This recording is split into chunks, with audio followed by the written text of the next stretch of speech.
of a second industrial revolution right now. And I believe deep in my bones that Ohio can lead the way again. If Silicon Valley was at the leading edge of the American economy for the last 10 years, it will be the Ohio River Valley for the next 10 years. And I will lead this state to make it so.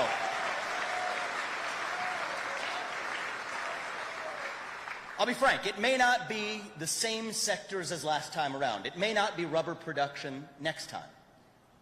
But it will be the sectors of the future, from semiconductor production to nuclear energy, from biotech to Bitcoin to our defense industrial base. The state where we use AI not to take jobs, but to make jobs through more workforce training and education. I will lead Ohio to that new height and new vision. This is our modern day Northwest ordinance. That's what this moment represents. I'll tell you, this is a state where we're a conservative state. Look at the people in this room. We share deeply conservative values that this country and this state were founded upon. We just need to finally be governed like one. That won't lose us elections. That will win us elections because it'll put more money in your pocket. It'll lift more people up from poverty. It'll revive civic pride and meaning and self-confidence in our young people. And more than anything, it will also make sure that patriots across this country, from New York to California, and yes, from Texas to Florida, move into Ohio to establish their roots here. And that includes so many of the kids who have left the state. We're going to repatriate them by their own choice back to Ohio, close to their parents and their grandparents, because this is the state where they realize their American dream without apologizing for it.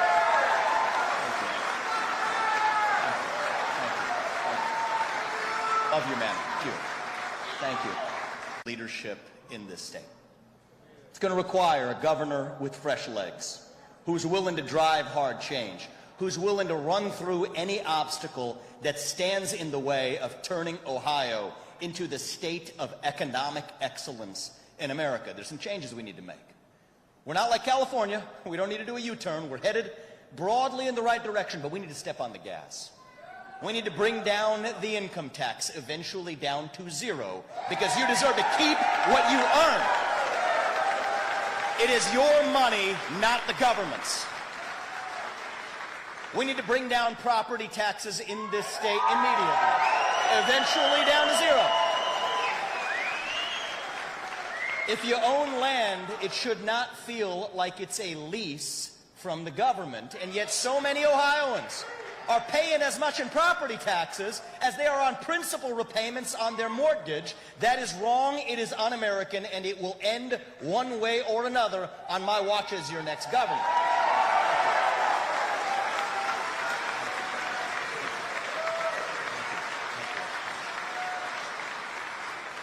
We need to end the wave of violent crime in our cities by empowering police officers to do their jobs with the proper training needed to do it well, while respecting our Second Amendment rights, which shall not be infringed.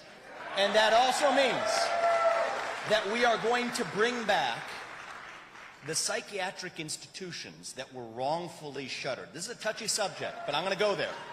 I'm going to go there because it's the right place to go. It's important.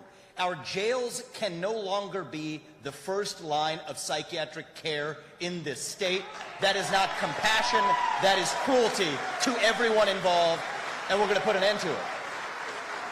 Thank you. We're going to end the war on work in America, starting right here in Ohio, by reattaching work requirements to Medicaid and welfare to address the worker shortage in this state. It's not compassion to make somebody more dependent on the government. The compassionate thing to do is to help them achieve their independence from it. We're going to take every public expenditure in this state and make sure it is visible to the public on the blockchain, from the state level to every municipality, to every locality, to every county. You deserve to see, as taxpayers, how your money is actually being spent, because sunlight is the best disinfectant. Transparency is the way forward for our state. We're going to shred every excess regulation in this state. For every new regulation that gets under my administration, we will require rescinding at least 10 others before that regulation hits the books. Or else it ain't going to happen. Shouldn't take 18 to 36 months to get a new natural gas pipeline permitted in the state. We need to bring that down to 6 months or less. We want to be the top state in the country to be an entrepreneur, to pursue the American dream, to achieve energy dominance, manufacturing dominance, AI dominance. This isn't just about increasing our GDP. This isn't some academic solution. These are vital improvements to our economic and social fabric as a state. So we're no longer a state where little league teams have to shut down because they can't find a local company to sponsor them, where a mom doesn't have to think twice before having a second or third or fourth kid for fear of the cost of a new stroller or a car seat or buying a bigger car. A state where every parent, every mother and father has that bone-deep conviction that their kids will go on to live a better life than they did while staying in this state. That is my dream for this state. We will lead us to become the state of economic excellence in America. But to be the state of economic excellence, we also have to become the state of educational excellence in America.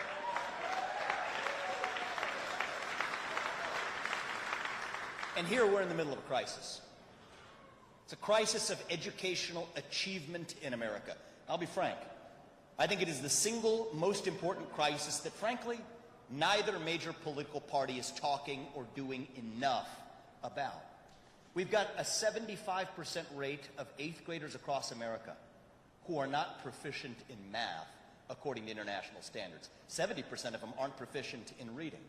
We rank number 26 out of 38 developed countries when it comes to math and reading proficiency, despite spending more than every one of those countries on education. That's wrong. There are now kids in other countries where English is not even their first language, performing better on English proficiency than our own kids here. That is unacceptable to me. Speaking as a parent, and as an Ohioan, and as an American, I refuse to just stand by and idly watch as China laughs at our gradual decay into oblivion. We're turning this ship around. As your next governor, Ohio will be the state that leads the way. I will lead Ohio to be the top state in the country and in the world, where our kids go on to get a world-class education in math, reading, writing, critical thinking, and physical education. To get there, it's going to require some hard change, and I'm asking all of you to come with me to get there for the sake of our kids. We got to take our school choice programs, which are fine in this state, to the next level, to the level of Arizona and Iowa, so every kid, no matter what zip code they're born in, from the inner city to our rural communities to our suburbs, can get the best possible education they can dream for themselves, and that includes not just private schools and charter schools, but even homeschooling as a viable option for parents who desire it.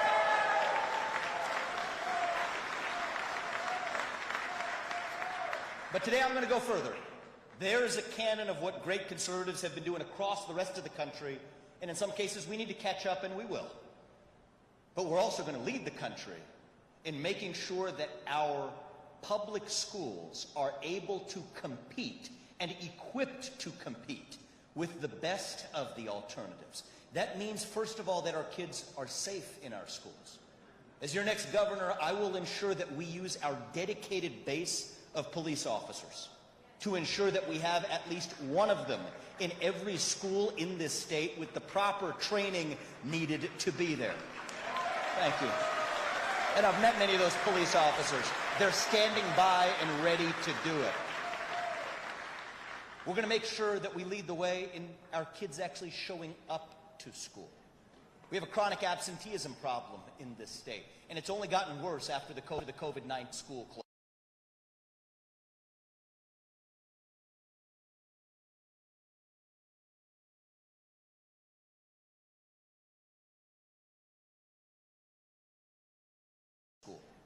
We have a chronic absenteeism problem in this state, and it's only gotten worse after the COVID-19 school closure.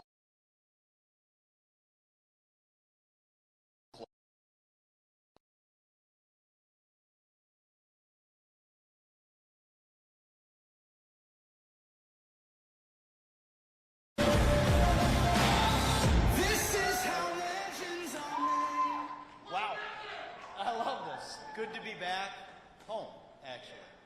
This is home for us. I was born and raised in our first home where we ever lived, probably a few miles from where we are right now. Butler County, the heart of America. And you know what? America is back, and it feels fantastic.